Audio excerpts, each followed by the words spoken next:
പടിഞ്ഞാറ് കടലും കിഴക്ക് കായലും അതിരിടുന്ന അരൂർ മുതൽ കരുനാഗപ്പള്ളി വരെ നീളുന്ന മണ്ഡലം. പല സമയങ്ങളിലായി ഇരുമുന്നണികളെയും പിന്തുണച്ച് വമ്പന്മാരെ വീഴ്ത്തുകയും വാഴ്ത്തുകയും ചെയ്ത മണ്ണ്. കോട്ട നിലനിർത്താൻ UDFും പിടിച്ചെടുക്കാൻ LDFും കച്ചമുറുക്കുകയാണ് ആലപ്പുഴയിൽ.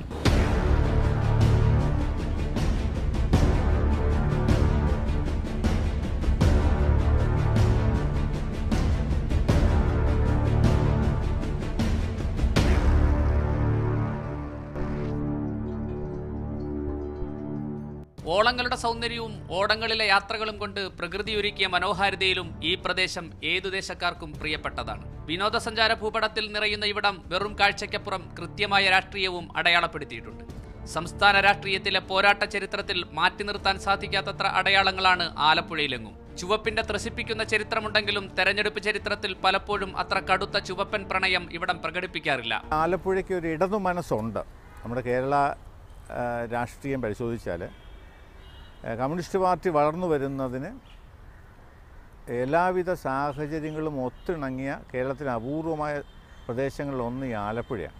പുന്നപ്പറവയലാർ സമരത്തിൻ്റെ പശ്ചാത്തലം, കാർഷിക മേഖലയുടെ അവിടെ നടന്നിട്ടുള്ള കാർഷിക സമരങ്ങളുടെ പശ്ചാത്തലം, കേരളത്തിൽ തന്നെ ആദ്യമായിട്ട് ഒരു തൊഴിലാളി യൂണിയൻ രൂപപ്പെട്ടു വന്നത് ആലപ്പുഴയിലാണ്. കഴത്തൊഴിലാളി മേഖലയുടെ സ്വാധീനം, അങ്ങനെ തൊഴിലാളി വർഗ രാഷ്ട്രീയത്തിന് വലിയ അടിസ്ഥാന പശ്ചാത്തലമുള്ള ഒരു പ്രദേശമാണ്. കാർഷിക മേഖലയും അതുപോലെ തന്നെ പ്രധാനപ്പെട്ടത്. അതുകൊണ്ട് തന്നെ ആലപ്പുഴയ്ക്ക് ഒരു ഇടതു മനസ്സാണ് എന്ന് പൊതുവെ വിലയിരുത്തപ്പെടാറുണ്ട്. പക്ഷേ നമ്മുടെ തെരഞ്ഞെടുപ്പ് രാഷ്ട്രീയം പരിശോധിച്ചാൽ അത് പൂർണ്ണമായും ശരിയാണ് എന്ന് പറയാൻ കഴിയുകയില്ല. കാരണം മാറി മാറി ഇടതുപക്ഷത്തെയും ഏതാണ്ട് വലതുപക്ഷത്തെയും ഒരേപോലെ തന്നെ പിന്തുണച്ചിട്ടുള്ള ഒരു പാരമ്പര്യമാണ് ആലപ്പുഴ ലോക്സഭാ മണ്ഡലത്തിനുള്ളത്.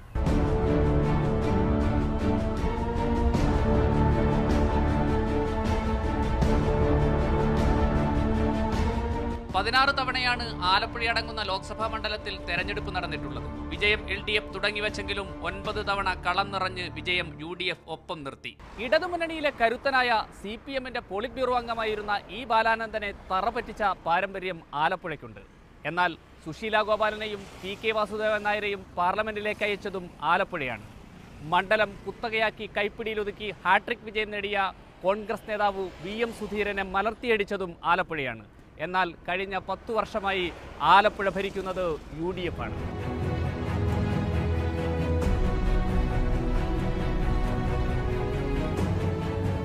ആദ്യ തെരഞ്ഞെടുപ്പിൽ വിജയിച്ച CPIയിലെ PT പുന്നൂസ് രണ്ടാമതും പാർലമെന്റിലെത്തി. 1962 PK വാസുദേവൻ നായർ എത്തി വിജയം കൂടെ നിർത്തി. 67 സുശീല ഗോപാലനെ പാർലമെന്റിലെത്തിച്ച് LDF മണ്ഡലം കുത്തകയാക്കി. പക്ഷേ 71 RSPയുടെ K ബാലകൃഷ്ണന് മുന്നിൽ സുശീല ഗോപാലന് അടിതെറ്റി. മണ്ഡലം അമ്പലപ്പുഴയെന്ന പേരുമാറി ആലപ്പുഴയെന്ന് വീണ്ടും നാമകരണം ചെയ്തു. മണ്ഡലം തിരിച്ചുപിടിക്കാൻ E ബാലാനന്ദൻ രംഗത്തിറങ്ങിയെങ്കിലും കോൺഗ്രസിലെ VM സുധീരന് മുന്നിൽ പതറി. തൊട്ടടുത്ത തെരഞ്ഞെടുപ്പിൽ 1980 സുശീല ഗോപാലൻ മടങ്ങിയെത്തി 1,14,264 എന്ന ചരിത്ര ഭൂരിപക്ഷത്തിൽ വിജയം കൊയ്തു. പക്ഷേ 84ലും 89ലും കോൺഗ്രസ് നേതാവ് വക്കം പുരുഷോത്തമനെത്തി മണ്ഡലം UDFന്റേതാക്കി. 91 ഇടതുമുന്നണി തിരിച്ചടിച്ചു. CPIയിലെ TJ ആഞ്ചലോസ് എത്തി വക്കം പുരുഷോത്തമനെ വീഴ്ത്തി. പിന്നീട് വീണ്ടും VM സുധീരനെ തന്നെ ഇറക്കി UDF നടത്തിയ പോരാട്ടത്തിൽ തുടർച്ചയായ 3 തവണയും വിജയം കൂടെ കൂട്ടി. 4ാം തവണ VM സുധീരൻ മത്സരിച്ചപ്പോൾ KS മനോജനെ ഇറക്കിയാണ് സുധീരനെ വീഴ്ത്തിയത്. 2009 അന്ന് 3 തവണ ആലപ്പുഴ MLA ആയിരുന്ന KC വേണുഗോപാലിനെ കളത്തിലിറക്കി UDF മണ്ഡലം തിരിച്ചുപിടിച്ചു. കഴിഞ്ഞ ലോക്സഭാ തെരഞ്ഞെടുപ്പിലും KC വേണുഗോപാൽ ജയം ആവർത്തിച്ചു. രാഷ്ട്രീയവും വികസനവുമുണ്ട്. രാഷ്ട്രീയം കേന്ദ്രത്തിലൊരു BJP ഇതര ഗവൺമെൻറ് വരാൻ ഏറ്റവും നല്ലത് കോൺഗ്രസ് ആരെങ്കിലും ജയിക്കാതിരിക്കുന്നതാണ് നല്ലതെന്നാണ് 2004 അനുഭവം തെളിയിക്കുന്നത്. ഒരാളും പോയില്ല, അതുകൊണ്ട് കേന്ദ്രത്തിൽ BJP ഇതര ഗവൺമെൻറ് വന്നു. അപ്പോൾ അവിടെ BJP ഇതര ഗവൺമെൻറ് വരണമെന്നാണ് ആഗ്രഹിക്കുന്നതെങ്കിൽ അന്നത്തെ സാഹചര്യത്തിൻ്റെ പോലെ തന്നെ ഒരാളെപ്പോലും ഇവിടെ നയിക്കാതിരിക്കുന്നതാണ് നല്ലത്. അനുഭവം അതാണ്. അപ്പോൾ ആ അനുഭവം ആവർത്തിക്കുക എന്നുള്ളതാണ് 2004 പൊളിറ്റിക്സ് വെച്ച് നോക്കുമ്പോൾ നല്ലത്. വികസന കാര്യത്തിൽ LDF ഗവൺമെൻറ്റിൻ്റെ വികസന നേട്ടങ്ങളെ കോർത്തിണക്കിക്കൊണ്ട് അവരുമായി സഹകരിച്ച് പ്രവർത്തിക്കുന്ന ഒരു പാർലമെൻറ്റ് അംഗം കൂടി വന്നാൽ ഇപ്പം തന്നെ LDF ഗവൺമെൻറ്റിൻ്റെ ഏതാണ്ട് കോടാനുകൂടി രൂപയുടെ വികസന പ്രവർത്തനമാണ് ആലപ്പുഴ ജില്ലയിൽ നടക്കുന്നത്. അതും പാർലമെൻറ്റിൻ്റെ സെൻട്രൽ ഗവൺമെൻറ്റിൽ നിന്നും കൂടി കിട്ടാവുന്നതും അതിൻ്റെ ഷെയറിങ് കാര്യങ്ങളോട് സംയോജിപ്പിച്ച് കൊണ്ടുവരാൻ പറ്റുന്ന ഒരു ജനപ്രതിനിധിയായാൽ തീർച്ചയായും വലിയ മുന്നേറ്റമായിരിക്കും. നിലവിൽ പാർലമെൻറ്റ് ആലപ്പുഴ പാർലമെൻറ്റ് കോൺസ്റ്റിറ്റ്യുൻസിയിലെ MP എന്ന് പറയുന്നത് മുൻ കേന്ദ്രമന്ത്രിയായ ഇപ്പോൾ AICCയുടെ ജനറൽ സെക്രട്ടറിയായിട്ട് മാറിയ ശ്രീ KC വേണുഗോപാൽ MP. പാർലമെൻറ്റിൽ അദ്ദേഹം നടത്തിയ വർഗീയ വിരുദ്ധ പോരാട്ടങ്ങൾ, കേന്ദ്ര ഗവൺമെൻറ്റിൻ്റെ അടക്കമുള്ള ജനകീയ വിരുദ്ധ നിലപാടുകൾക്കെതിരെയുള്ള വലിയ പോരാട്ടങ്ങൾ അദ്ദേഹത്തിൻ്റെ ഭൂരിപക്ഷം വർദ്ധിപ്പിക്കുമെന്നുള്ള ശുഭപ്രതീക്ഷയാണ് ഞങ്ങൾക്കുള്ളത്. കഴിഞ്ഞ 2 തവണ സ്വന്തം സ്ഥാനാർത്ഥി ഇല്ലാതിരുന്നതായിരുന്നു BJPയുടെ പ്രത്യേകത. കഴിഞ്ഞ തവണ RSPB നേതാവ് AV താമരാക്ഷൻ NDAക്ക് വേണ്ടി 43,051 വോട്ടുകൾ നേടിയിരുന്നു. ഇത്തവണയെങ്കിലും പാർട്ടി സ്ഥാനാർത്ഥിയെ നിർത്താനാകുമെന്നാണ് BJPയുടെ കണക്കുകൂട്ടൽ. കഴിഞ്ഞ തെരഞ്ഞെടുപ്പിൽ ഞങ്ങൾക്ക് ചെറിയ വോട്ടേ ഉള്ളൂ. അതിൻ്റെ എത്രയോ ഇരട്ടി വർദ്ധിപ്പിക്കാൻ ആവശ്യമായിട്ടുള്ള സാഹചര്യമുണ്ട് എന്നുള്ള തിരിച്ചറിവ് 2016 നിയമസഭാ തെരഞ്ഞെടുപ്പിലുണ്ട്. 2014 പാർലമെൻറ്റ് തെരഞ്ഞെടുപ്പിൽ ഞങ്ങൾക്ക് 43,000 വോട്ടേ ഉള്ളൂ. പക്ഷേ 2016 നിയമസഭാ തെരഞ്ഞെടുപ്പിൽ ഈ പാർലമെൻറ്റ് മണ്ഡലം ഉൾപ്പെടുന്ന 7 നിയമസഭാ മണ്ഡലത്തിൽ ഞങ്ങൾക്ക് 1,40,000 വോട്ടുണ്ട്. അതെന്ന് പറഞ്ഞാൽ 43,000 നിന്നുള്ള വർധനവ് 1,43,000 എത്തി എന്നുള്ളതാണ്. കഴിഞ്ഞ തവണ KC വേണുഗോപാലിന് ജയിക്കാനായെങ്കിലും ഇടതുമുന്നണിയുടെ അത്ര ശക്തനല്ലാത്ത സ്ഥാനാർത്ഥിയായിരുന്നിട്ടും ഭൂരിപക്ഷം ഗണ്യമായി കുറഞ്ഞു. 19,407 വോട്ടുകളുടെ ഭൂരിപക്ഷമായിരുന്നു വേണുഗോപാലിന്. ഇത്തവണ സംഘടനാപരമായി KC കൂടുതൽ കരുത്തരായത് ഗുണം ചെയ്യുമെന്നാണ് UDF വിശ്വസിക്കുന്നത്. UDFനെ സംബന്ധിച്ചോളം വികസന പദ്ധതികൾ നടപ്പാക്കിയ ഒരു വലിയ ജനകീയ MP ആണ് ശ്രീ KC വേണുഗോപാൽ. മറ്റൊരു കാര്യം നിങ്ങൾ ആലോചിക്കണം, നടത്തിയ വികസനങ്ങളുടെ പേരിൽ KC വേണുഗോപാൽ വോട്ട് പിടിക്കും. ഒന്ന്, ഈ തെരഞ്ഞെടുപ്പിലെ ഞങ്ങളെ സംബന്ധിച്ചോളം വിഷയങ്ങൾ ദേശീയ രാഷ്ട്രീയത്തിൽ നരേന്ദ്രമോദിയുടെ ഫാസിസ്റ്റ് സമീപനങ്ങൾ, രാജ്യത്തെ വെട്ടിമുറിക്കുന്ന തരത്തിലുള്ള ജാതീയമായ പ്രശ്നങ്ങൾ, അതുപോലെ തന്നെ ഇന്ത്യയുടെ സമ്പദ്ഘടന തകർന്നിരിക്കുന്നു.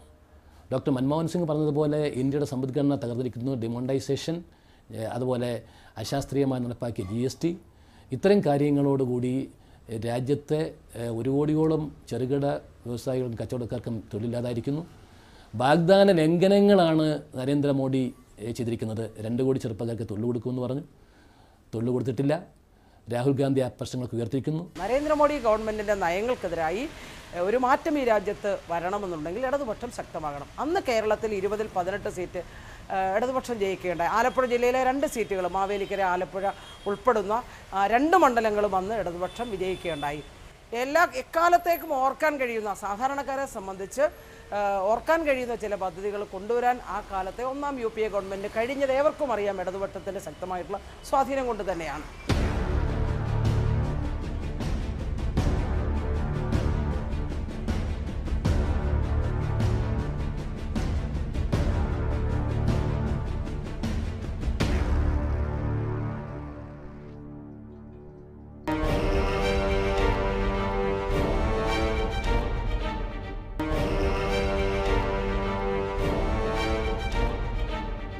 പുന്നപ്രവയലാർ സമരചരിത്രം കൊണ്ട് വിപ്ലവം തീർത്ത മണ്ണ് എന്നാണ് LDFന്റെ ഈ മണ്ഡലത്തിലെ എന്നത്തെയും കരുത്ത്. AK ആന്റണിയും വയലാർ രവിയും രമേശ് ചെന്നിത്തലയും ഇപ്പോൾ KC വേണുഗോപാലും ഉഴുതുമറിച്ച് വിത്തുപാകിയ മണ്ണ് എന്നാണ് UDFന്റെ വമ്പ്. ഇരുമുന്നണികളുടെയും അവകാശവാദങ്ങൾ ഇക്കുറിയും മണ്ഡലത്തിൽ നിറഞ്ഞു കവിയുകയാണ്. ആലപ്പുഴ ലോക്സഭാ മണ്ഡലത്തിലെ 7 നിയമസഭാ മണ്ഡലങ്ങളിൽ 6ഉം ഇടതുമുന്നണിക്കൊപ്പമാണ്. പ്രതിപക്ഷ നേതാവ് രമേശ് ചെന്നിത്തലയ്ക്കൊപ്പമുള്ള ഹരിപ്പാട് മാത്രമാണ് UDFനുള്ളത്. സംസ്ഥാന മന്ത്രിസഭയിലെ ധനകാര്യമന്ത്രി ഡോക്ടർ തോമസ് ഐസക് പ്രതിനിധീകരിക്കുന്ന ആലപ്പുഴ, പൊതുമരാമത്ത് മന്ത്രി G സുധാകരൻ നേടിയ അമ്പലപ്പുഴ, പൊതുവിതരണ മന്ത്രി P തുലോത്തമൻ നിലനിർത്തിയ ചേർത്തലയുമെല്ലാം ഭൂരിപക്ഷം നേടാനായതിന്റെ ആത്മവിശ്വാസത്തിലാണ് ഇടതുപക്ഷം. കഴിഞ്ഞ അസംബ്ലി ഇലക്ഷനിൽ 7-ൽ 6 മണ്ഡലത്തിൽ നിന്നും വിജയിച്ചത് ഇടതുപക്ഷ ജനാധിപത്യ മുന്നണിയുടെ സ്ഥാനാർത്ഥികളാണ്. ഞങ്ങൾക്ക് ആകെ നോക്കുമ്പോൾ 1 ലക്ഷത്തോളം വരുന്ന വോട്ട് കഴിഞ്ഞ അസംബ്ലി ഇലക്ഷനിൽ ഞങ്ങൾക്ക് ഈ മണ്ഡലത്തിൽ കൂടുതലായി ലഭിച്ചിട്ടുണ്ട്. കഴിഞ്ഞ തെരഞ്ഞെടുപ്പിൽ സഖാവ് ചന്ദ്രബാബു പരാജയപ്പെടുന്നത് 19,000 വോട്ടിനാണ്. ഈ തെരഞ്ഞെടുപ്പിൽ തീർച്ചയായിട്ടും കഴിഞ്ഞ ഒരു 2.25 വർഷക്കാലത്തെ ഇടതുപക്ഷ ജനാധിപത്യ മുന്നണി ഗവൺമെൻറ്റിൻ്റെ ഭരണ നേട്ടം, സഖാവ് പിണറായി വിജയൻ നേതൃത്വം കൊടുക്കുന്ന ഗവൺമെൻറ്റിൻ്റെ ഭരണ നേട്ടം ഞങ്ങൾക്ക് ഏറ്റവും നന്നായി ഈ തെരഞ്ഞെടുപ്പിൽ ജനങ്ങളുടെ മുമ്പിൽ വെക്കാൻ കഴിയും. കാരണം അതിൽ എടുത്തു പറയേണ്ടത് കോടിക്കണക്കിന് രൂപയുടെ വികസന പ്രവർത്തനങ്ങളാണ് ആലപ്പുഴ ജില്ലയിൽ നടന്നുകൊണ്ടിരിക്കുന്നത്. നമുക്കെല്ലാം അറിയാം, ആലപ്പുഴ പട്ടണത്തെ റെപ്രസെൻ്റ് ചെയ്യുന്ന 2 പ്രമുഖരായിട്ടുള്ള മന്ത്രിമാർ ഡോക്ടർ തോമസ് ഐസക്കും G സുധാകരനും. തീർച്ചയായിട്ടും ഈ ബഡ്ജറ്റിൽ അടക്കമെടുത്ത് പരിശോധിച്ച് നോക്കുക നമുക്ക് കാണാൻ കഴിയും, വലിയ കുതിച്ചുകയറ്റമാണ് ഈ മണ്ഡലത്തിൽ ഉണ്ടായിക്കൊണ്ടിരിക്കുന്നത്. എല്ലാ വിഭാഗത്തിലെയും ജനങ്ങളെ, ഇവിടുത്തെ കൃഷിക്കാർ, ഇവിടുത്തെ തൊഴിലാളികൾ, അത് കയർ തൊഴിലാളികളും മത്സ്യത്തൊഴിലാളികളും ജീവിതത്തിൻ്റെ നാനാതുറകളിൽ ബന്ധപ്പെട്ട് നിൽക്കുന്നവർ, ചെറുപ്പക്കാർക്ക് പുതിയ തൊഴിലവസരങ്ങൾ കൊടുക്കുന്നതിന് ആവശ്യമായിട്ടുള്ള പദ്ധതികൾ ആവിഷ്കരിച്ച് നടപ്പിലാക്കുക. സ്ത്രീകൾക്ക് ചരിത്രത്തിലാദ്യമായി 16.85% തുക ബഡ്ജറ്റിൽ നീക്കിവെച്ച ഒരു ഗവൺമെൻറ്റാണ് ഈ ഗവൺമെൻറ്. എന്നാൽ ഈ കണക്കുകളെ മറികടക്കുന്ന പ്രകടനമാണ് കെ.സി. വേണുഗോപാലിൻ്റേതെന്നാണ് മറുവാദം. ജനകീയ വിഷയങ്ങൾ എവിടെ ഉണ്ടായാലും എത്ര തിരക്കിനിടയിലും അവിടെ ഓടിയെത്തി അതിൽ ഇടപെടാനുള്ള ഒരു വലിയ ദൗത്യമായിട്ട് ഏറ്റെടുത്തുകൊണ്ട് ചെയ്യാനുള്ള കഴിവ് കെ.സി. വേണുഗോപാൽ കാണിക്കുന്നുണ്ട്. അതുകൊണ്ട് തന്നെയാണ് ജനങ്ങൾ വീണ്ടും കെ.സി. വേണുഗോപാൽ കടന്നു വരണം, MP ആയി ഞങ്ങളുടെ പാർലമെൻറ്റിൻ്റെ അംഗമായി കടന്നു വരണമെന്ന് ആഗ്രഹിക്കുന്നു. കയർ തൊഴിലാളികളും മത്സ്യത്തൊഴിലാളികളും അടങ്ങുന്ന സാധാരണക്കാരുടെ പ്രശ്നങ്ങൾ നിരവധിയാണിവിടെ. അവഗണനയുടെ റെയിൽവേ ട്രാക്കും കട്ടപ്പുറത്തുള്ള ഗതാഗത പ്രശ്നങ്ങളും അടക്കം നിരവധി വികസന പ്രശ്നങ്ങളാണ് ഇക്കുറി ആലപ്പുഴ ചർച്ച ചെയ്യുക. ടൂറിസം മേഖലയ്ക്ക് നൽകുന്ന വാഗ്ദാനങ്ങളാവട്ടെ ഓളങ്ങളിൽ തട്ടിത്തെറിക്കുകയാണ്. 3.5 പതിറ്റാണ്ട് പഴക്കമുള്ള ആലപ്പുഴ ബൈപ്പാസ് നിർമ്മാണം ഇപ്പോഴും യാഥാർത്ഥ്യമാകാത്തത് ഇക്കുറിയും തെരഞ്ഞെടുപ്പ് അന്തരീക്ഷത്തെ സജീവമാക്കും. ബൈപ്പാസിൻ്റെ പണി ആരംഭിച്ചിട്ട് 87 തുടങ്ങിയാണ്. അത്രയും താമസിപ്പിച്ചതിൻ്റെ ക്രെഡിറ്റ് പുള്ളിക്കാരനുള്ളതാണ്. അദ്ദേഹം കേന്ദ്രമന്ത്രി ആയിരുന്ന സമയത്ത് ഈ റെയിൽവേയുടെ അനുവാദങ്ങളെല്ലാം വാങ്ങിച്ചു വെച്ചിരുന്നെങ്കിൽ ഇപ്പം അന്തസ്സായിട്ട് അതിൽ കൂടെ വാഹനം ഓടിച്ച് പോകാമായിരുന്നു. വൈകിപ്പിച്ചതിൻ്റെ ഒരു അവാർഡ് അദ്ദേഹത്തിന് അർഹതപ്പെട്ടതാണ്.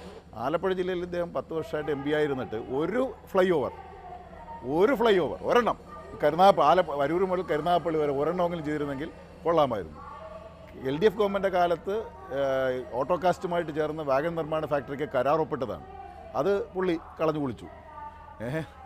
പിന്നെ തീരപരിപാലന നിയമം അദ്ദേഹം കേന്ദ്രമന്ത്രിയും സഹമന്ത്രിയും ഇവരെല്ലാം 4 മന്ത്രി, 2 ഫുള്ളും 2 ഹാഫും, അതായത് 2 ക്യാബിനറ്റും 2 ഹാഫും ആയിട്ട് ഇവിടെ മന്ത്രിമാരുണ്ടായിരുന്നു ആലപ്പുഴ ജില്ലയ്ക്ക്. 4 പേരും കൂടെ ഒന്നിച്ചിരുന്നേച്ചും ആ തീരപരിപാലന നിയമത്തിൽ ഒന്ന് മാറ്റം വരുത്തണമെന്ന് പറഞ്ഞിരുന്നെങ്കിൽ നടത്താമായിരുന്നു. 30 വർഷത്തോളം മുമ്പ് സ്റ്റാർട്ട് ചെയ്ത ഒരു പദ്ധതിയാണ്, സ്വപ്ന പദ്ധതിയാണ്.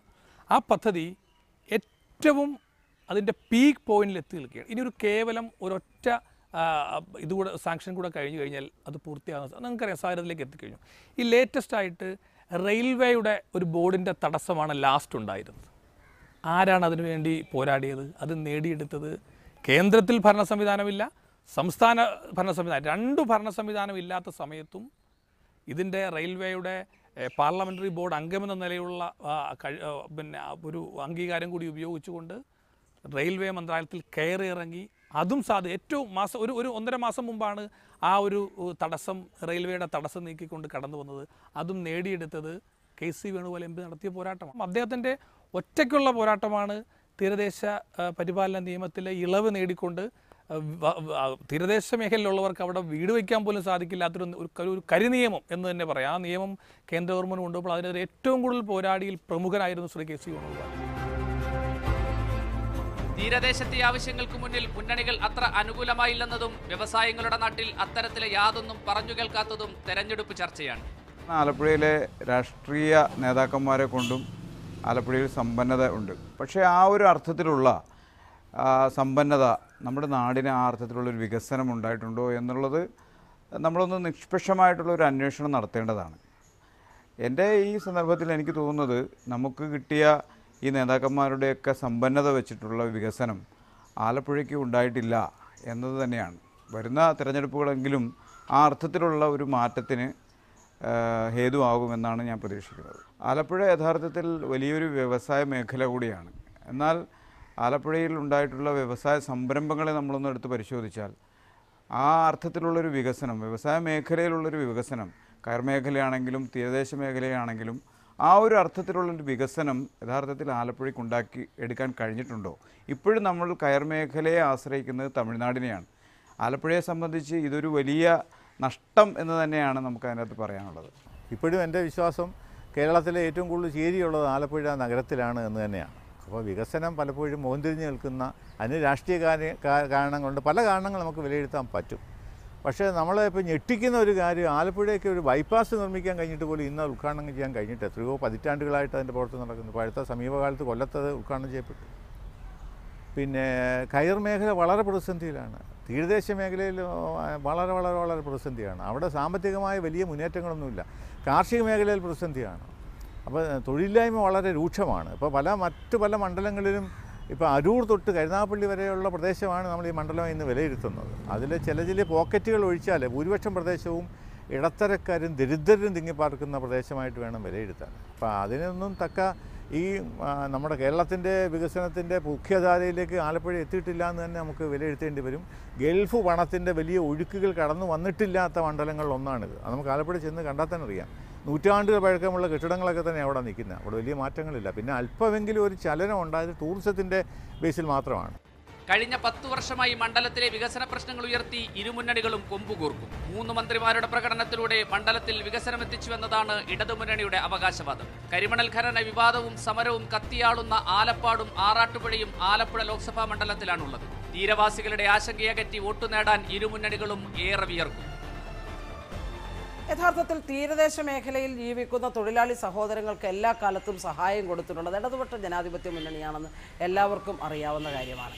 ശരിക്കും ഇപ്പോൾ ഈ ദുരന്തമുണ്ടായപ്പോഴും ഒക്കെ നമ്മളത് നേരത്തെ സുനാമി ഉണ്ടായപ്പോൾ ആ സുനാമിയുടെ ഫണ്ട് കേരളത്തിൽ എവിടെയാണ് ചെലവഴിച്ചതെന്ന് എല്ലാവർക്കും അറിയാം. തീരപ്രദേശത്തല്ല ചെലവഴിച്ചത്. എന്നാൽ ഓക്കി ദുരന്തമുണ്ടായപ്പോൾ അങ്ങനെയല്ല. മത്സ്യത്തൊഴിലാളികളുടെ വീട് നിർമ്മിക്കുന്നതിൻ്റെ കാര്യത്തിൽ, അവർക്ക് അവരുടെ മറ്റടിസ്ഥാന ആവശ്യങ്ങൾ നിർവഹിക്കുന്ന കാര്യത്തിലെല്ലാം ഈ ഗവൺമെൻറ് ഏറ്റവും ശക്തമായിട്ടുള്ള നിലപാട് സ്വീകരിക്കുന്നു.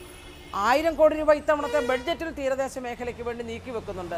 തീർച്ചയായിട്ടും ഈ കാര്യത്തിൽ ഖനനവുമായി ബന്ധപ്പെട്ട അടക്കമുള്ള ഗവൺമെൻറ്റിൻ്റെ ശക്തമായിട്ടുള്ള നിലപാട് ഗവൺമെൻറ് വ്യക്തമാക്കിയിട്ടുണ്ട്.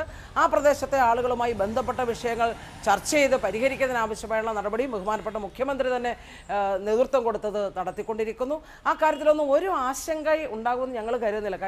കഴിഞ്ഞ തെരഞ്ഞെടുപ്പിൽ തീരദേശത്തെ മത്സ്യത്തൊഴിലാളികളാണ് അസംബ്ലി ഇലക്ഷനിൽ നല്ല സഹായം ഇടതുപക്ഷ ജനാധിപത്യ മുന്നണിക്ക് നൽകിയത്. ആവാസ വ്യവസ്ഥ തകർക്കുന്ന തരത്തിലുള്ള സ്വകാര്യ മേഖലയിലേക്ക് കരിമണൽ ഖനനം കൊടുക്കുന്നതിനോ അത്തരം കാര്യം ചെയ്യാൻ പാടില്ല എന്ന് ആൻ്റണി ഗവൺമെൻറ് പ്രഖ്യാപിച്ച ശ്രീ പി.കെ. കുഞ്ഞാലിക്കുട്ടി വ്യവസായ മന്ത്രിയായിരിക്കും പ്രഖ്യാപിച്ച പരിപാടി ഞങ്ങൾ നിർത്തിവെപ്പിച്ചതാണ്. അത് ഡ്രോപ്പ് ചെയ്യിപ്പിച്ചതാണ്. ഇപ്പോൾ ആലപ്പാട്ട് സമരം നടക്കുന്നു. ആലപ്പാട്ട് ജനങ്ങളുടെ ആവാസ പ്രശ്നം, അവിടുത്തെ ഇപ്പോൾ കരഭൂമി വളരെ കുറഞ്ഞിരിക്കുന്നു. അപ്പം അവിടുത്തെ ആ സമരത്തിൽ ആ ജനങ്ങളോടൊപ്പമാണ് കെ.സി. വേണുഗോപാൽ നിൽക്കുന്നത്, കോൺഗ്രസ് നിൽക്കുന്നത്. ആറാട്ടുപുഴയിലും അതുപോലെ തന്നെയാണ്. അതുകൊണ്ട് അനധികൃതമായി ഒരുപാട് മണ്ണ് കടത്തലുകൾ നടക്കുന്നുണ്ട്. അത് പാടില്ല.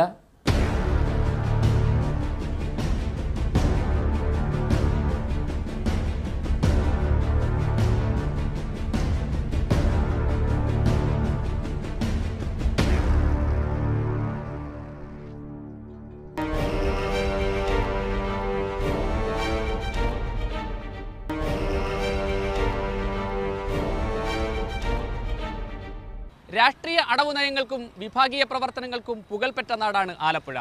മറ്റൊരു പ്രത്യേകത സമുദായ വോട്ടാണ്.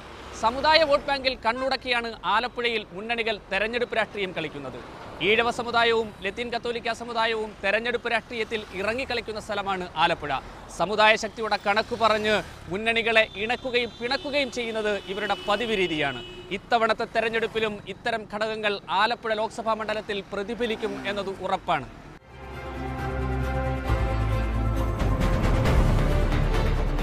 CPM-ലെ വിഭാഗീയത സംസ്ഥാനത്താകെ കത്തിപ്പടർന്ന് ഒടുവിൽ ഒരുവിധം കെട്ടടക്കി നിർത്തിയെങ്കിലും ആലപ്പുഴയ്ക്ക് മാത്രമായി വിഭാഗീയത ഇടതുപാളയത്തുണ്ട് എന്നതാണ് നേര്. CPM-ലെ പ്രാദേശിക വിഭാഗീയതയും CPI-യുമായുള്ള പടലപ്പിണക്കങ്ങളും തെരഞ്ഞെടുപ്പ് സമയത്താണ് തലപൊക്കുന്നത്. കോൺഗ്രസ് പാളയത്തുമുണ്ട് ഈ പ്രശ്നം. കഴിഞ്ഞ നിയമസഭാ തെരഞ്ഞെടുപ്പിൽ ജില്ലയിലെ പല മണ്ഡലങ്ങളും UDF-ന് നഷ്ടമായത് പാളയത്തിലെ പടയാണെന്നത് ജില്ലയിലെ പരസ്യമായ രഹസ്യമാണ്. സമുദായ വോട്ടുവേട്ടയ്ക്കായി ആലപ്പുഴ കടക്കാതെ പലപ്പോഴും മുന്നണികൾ പ്രചാരണം തന്നെ തുടങ്ങാറില്ല. വെള്ളാപ്പള്ളി നടേശനെ ഇണക്കാനായി കണിച്ചുകുളങ്ങരയിൽ ഇറങ്ങിയ ശേഷമാണ് സ്ഥാനാർത്ഥികൾ വോട്ട് തേടുന്നത് പോലും. ആലപ്പുഴ ലോക്സഭാ മണ്ഡലത്തിൽ കഴിഞ്ഞ കുറേ തെരഞ്ഞെടുപ്പുകളിലായി വെള്ളാപ്പള്ളി ഇടത്തോട്ട് തന്നെ ചരിഞ്ഞാണ് പോകുന്നത്. ഇക്കുറി സംസ്ഥാന സർക്കാരുമായുള്ള നല്ല ബന്ധത്തിൽ ഇടത്തു തന്നെ നിലയുറപ്പിച്ചാണ് SNDP-യുടെ യാത്ര. LDF-ന് നല്ല സ്ഥാനാർത്ഥി നിർത്തിയാൽ തീർച്ചയായും ജയിക്കാൻ സാധ്യതയുള്ളതാണ്. ജയിച്ച UDF-ൻ്റെ സ്ഥാനാർത്ഥികളും ജയിച്ച വോട്ടിൻ്റെ എണ്ണം നോക്കുകയാണെങ്കിൽ വലിയ ഭൂരിപക്ഷമൊന്നും കിട്ടിയിട്ടില്ല. പണ്ടും ജയിക്കുകയും തോക്കുകയും ചെയ്തിട്ട് 400, 1000, 1500 തോക്കുകയും ജയിക്കുകയും ചെയ്തിട്ടുള്ള സ്ഥലങ്ങളാണ് ഇവിടെ. അതുകൊണ്ട് LDF-നെ സംബന്ധിച്ചിടത്തോളം നല്ല വിജയസാധ്യത ഉള്ളൊരു സ്ഥലമാണ്. പക്ഷെ വിജയസാധ്യത ഉണ്ടെന്നും പറഞ്ഞുകൊണ്ട് ഈ പൊട്ടന്മാരെ ഇവിടെ കൊണ്ട് നിർത്തിയാൽ ജനങ്ങൾ വോട്ട് ചെയ്യല. അതുപോലെ പ്രാപ്തരായ ജനങ്ങൾക്ക് വിശ്വാസവും അതോടൊപ്പം തന്നെ ഇവിടെ ജയിച്ചു വന്നാൽ അവരെന്തെങ്കിലുമൊക്കെ ചെയ്യുമെന്ന് ജനങ്ങൾക്ക് ബോധ്യമുള്ള പ്രഗത്ഭരായ നേതാക്കന്മാരെ ഇവിടെ വന്ന് നിൽക്കാൻ തയ്യാറായി നിർത്താനും ഇടതുപക്ഷം തയ്യാറായാൽ തീർച്ചയായും ഇടതുപക്ഷത്തിന് ജയിക്കാൻ സാധ്യതയുള്ള ഒരു മണ്ഡലമാണ് ഈ ആലപ്പുഴ നിയോജകമണ്ഡലം. സമുദായങ്ങളെ കയ്യിലെടുക്കാൻ പല തന്ത്രങ്ങളാണ് ഇവിടെ പയറ്റാറ്. VM സുധീരനെ വീഴ്ത്താൻ മനോജ് കുരിശിങ്കലിനെ KS മനോജാക്കി ഇടതുമുന്നണി ഇറക്കിയത് ലത്തീൻ വോട്ടിൽ കണ്ണുവെച്ചായിരുന്നു. ഒരു തവണ അത് ഫലിക്കുകയും ചെയ്തു. ആലപ്പുഴ നിയമസഭാ മണ്ഡലത്തിൽ പലപ്പോഴും ലത്തീൻ കത്തോലിക്ക സഭ പറയുന്നവരെ മാത്രമേ UDF സ്ഥാനാർത്ഥിയാക്കാറ് പോലുമുള്ളൂ. ഇത്തരം ഘടകങ്ങളെ ഇഴകീറി പരിശോധിച്ചിട്ടാവും തെരഞ്ഞെടുപ്പ് തന്ത്രങ്ങൾക്ക് മുന്നണികൾ രൂപം കൊടുക്കാറ്. വിജയസാധ്യതയുള്ള സ്ഥാനാർത്ഥികളെ നോക്കി നിർത്തുക എന്നുള്ളതാണ് മാനദണ്ഡം. പ്രധാന മാനദണ്ഡം അതാണ്. അതിനനുസരിച്ച് ഉള്ള സ്ഥാനാർത്ഥികളെയാണ് നിർത്തുക. സാമുദായികമായ പരിഗണന ഉണ്ടോ എന്ന് കോൺഗ്രസ് പാർട്ടിയിൽ അങ്ങനെ ഉള്ളതായിട്ട് എനിക്കറിവില്ല. അതിനേക്കാൾ ഉപരി വിജയ സാധ്യത തന്നെയാണ് ഏറ്റവും വലിയ പരിഗണന. ഇപ്പം നിലവിൽ ആലപ്പുഴ പാർലമെൻറ്റ് കോൺസ്റ്റിറ്റ്യുവൻസിയിലെ MP എന്ന് പറയുന്നത് മുൻ കേന്ദ്രമന്ത്രിയായ ഇപ്പോൾ AICCയുടെ ജനറൽ സെക്രട്ടറിയായിട്ട് മാറിയ ശ്രീ KC വേണുഗോപാൽ MP-യാണ്. അദ്ദേഹത്തിന് ഏറ്റവും കൂടുതൽ വിജയസാധ്യത കൽപ്പിക്കപ്പെടുന്നു അദ്ദേഹത്തിന് തന്നെയാണ്. പോരാട്ടം കനപ്പിക്കുവാൻ സകല അടവുകളും പുറത്തെടുത്ത് മുന്നണികൾ ആലപ്പുഴയിൽ സജീവമായി. അങ്കത്തട്ടിൽ ഇനി ആരാണുണ്ടാവുക എന്നത് മാത്രമാണ് അറിയേണ്ടത്. വിജയം നിലനിർത്താൻ KC വേണുഗോപാലിനപ്പുറത്തേക്ക് മറ്റൊരു പേര് ഇപ്പോൾ UDF-ന് വേണ്ടി ആലപ്പുഴയിൽ പറഞ്ഞു കേൾക്കുന്നില്ല. വിജയസാധ്യത, സമുദായം, വനിതാ പ്രാതിനിധ്യം എല്ലാം പരിഗണിച്ചിട്ടാവും ഇടതുമുന്നണിക്ക് വേണ്ടി CPM ആളെ കണ്ടെത്തുക. സാന്നിധ്യമറിയിച്ച് പ്രകടനം ശക്തിപ്പെടുത്താനാവും NDA ശ്രമിക്കുക. വേനൽ ചൂടിനെ മറികടക്കുന്ന തെരഞ്ഞെടുപ്പ് ചൂടിലേക്കാണ് ആലപ്പുഴ നീങ്ങുന്നത്.